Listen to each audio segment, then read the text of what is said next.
निवडणुकीपुरतं जे खाऊ पैसे घेणार आहे आणि निवडणूक झाली की सावत्र भावासारखे पैसे बंद करणार आहे।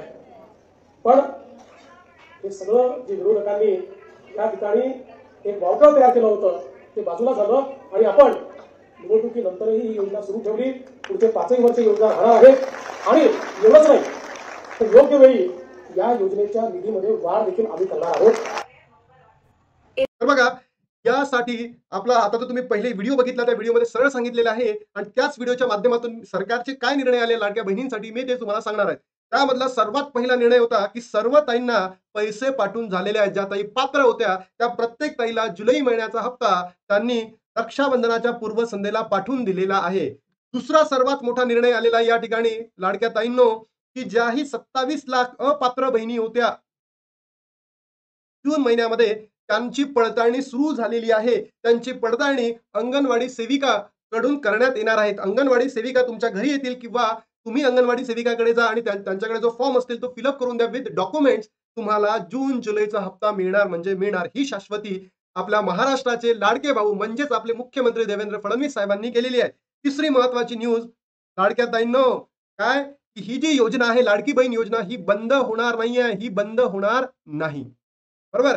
आणि त्यानंतर अजून महत्वाची न्यूज काय आहे की लाडक्या बहिणींनो आता मानधनामध्ये वाढ केली जाणार आहे। पहिले मानधन होतं 1500 रुपये, आता ते 2100 रुपये होणार आहे।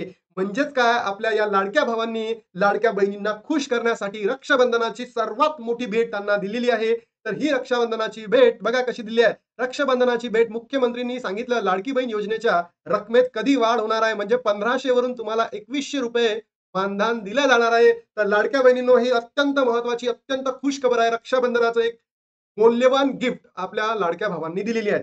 तर बघा लाडक्या बहिणींनो आपण जे व्हिडिओ बनवतोय त्या व्हिडिओच्या माध्यमातून सरकारला आपण लाडक्या बहिणींची मागणी पाठवतोय आणि या मागणीला उत्स्फूर्त असा प्रतिसाद दिलेला आहे लाडक्या बहिणींनी। तर बघा तुमच्या मागण्या मी इतक्या ठामपणे सरकारपर्यंत पाठवत आहोत म्हणून आपलं सरकारलाही रक्षाबंधनानिमित्त पुढे येऊन तुम्हाला लाडक्या बहिणींना विश सुद्धा केलं आणि सोबतच तुम्हाला नवीन भेट सुद्धा दिली की मानधनामध्ये वाढ होणार आहे आणि प्रॉमिस सुद्धा केलं की इथून पुढील 5 वर्षापर्यंत तुमची ही स्कीम बंद होणार नाहीये। तर याबद्दल सविस्तर त्यांनी चर्चा करताना सांगितलं आहे लाडकी बहीण योजनेअंतर्गत अधिक बोलताना मुख्यमंत्री फडणवीस म्हणाले पंतप्रधान नरेंद्र मोदींच्या मार्गावर चालत महाराष्ट्रातही अनेक योजना सुरू केलेल्या आहेत, त्यातील लाडकी बहीण योजना ही महत्वाची असेल।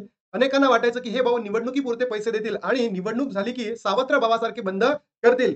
विरोधकांनी एक वावटळ उभी केली होती ती बाजूला झाली, निवडणुकीनंतरही ही योजना सुरूच ठेवली। पुढील 5 वर्ष बघा पुढील 5 वर्ष ही योजना सुरूच राहणार। एवढंच नाही तर योग्य वेळ आली तर निधीमध्ये सुद्धा आम्ही वाढ करू। तर लाडक्या बहिणींनो बघा किती सुंदर न्यूज आहे, मौल्यवान न्यूज आहे। या रक्षाबंधनाची ही भेट तुम्हाला आहे लाडक्या भावांकडनं। तर मला हेच म्हणायचं आहे की कोणत्या ताई लोकांना खरंच पाहिजे की मानधने 1500 वरून 2100 पर्यंत जावं असं कोणत्या कोणत्या लाडक्या बहिणींना वाटतं ते त्यांनी कमेंट बॉक्स मधून सांगा की हो दादा आम्हाला सुद्धा मानधन वाढून पाहिजे। त्यानंतर कोणत्या बहिणींना जुलैचा हप्ता मिळालेला आहे त्यांनी सुद्धा कमेंट बॉक्स मध्ये टाका। ज्या बहिणींना जुलैचा हप्ता कमेंट बॉक्स म्हणजे नाही मिळाला ते सुद्धा कमेंट बॉक्स मध्ये सांगा। त्या बहिणींना जूनचा हप्ता मिळालेला नाहीये त्यांनी सुद्धा कमेंट बॉक्स मध्ये सांगा, जेणेकरून तुमच्या सर्वांची मागणी आपल्याला सरकारपर्यंत पोहोचवता येईल आणि आपल्याला सर्वांना लाडक्या बहिणींना काय मिळतील मानधन मिळतील, बरोबर। तर बघा जे व्हिडिओ घेत आहोत याला उत्स्फूर्त असा प्रतिसाद मिळत आहे। तर हा व्हिडिओ सुद्धा तुम्ही महाराष्ट्रातील अनेक बहिणींपर्यंत पोहोचवा, लाडक्या बहिणींपर्यंत पोहोचवा।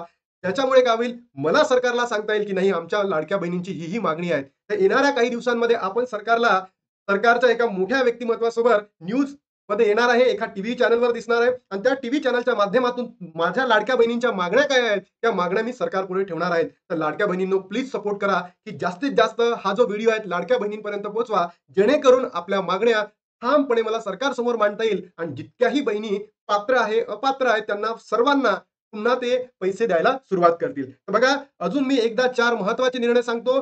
पहिला निर्णयाला सर्व ताईंना पैसे पाठवून झालेला आहे। दुसरा निर्णय आलेला आहे अत्यंत महत्वाचा की ज्या जून मध्ये अपात्र ठरलेल्या आहे 27 लाख बहिणी त्यांच्या पात्रतेसाठी पडताळणी सुरू झालेली आहे। दुसरा महत्वाचा निर्णय। तिसरा महत्वाचा निर्णय की इथून 5 वर्ष पुढे ही जी स्कीम आहे बंद होणार नाहीये, बंद होणार नाही। आणि त्याच्यानंतर चौथी महत्वाची गोष्ट आहे की मानधनामध्ये वाढ केली जाणार आहे। तर लाडक्या बहिणींनो कोणाकोणाला ही वाढ पाहिजे. त्यांनी कमेंट बॉक्समध्ये टाका की सर आम्हालाही पाहिजे, दादा आम्हालाही पाहिजे, जेणेकरून मी सरकारपुढे जेव्हा आता न्यूज चॅनलवर माझं भेट असेल तेव्हा मी तुमची मागणी योग्य पद्धतीने मांडेल आणि त्या मागणीला सरकारला म्हणजेच लाडक्या भावांना उत्तर द्यावं लागेल. म्हणून लाडक्या बहिणींनो, या व्हिडिओला प्रत्येक लाडक्या बहिणीपर्यंत पोहोचवा, जेणेकरून मला दाखवता येईल तिकडे.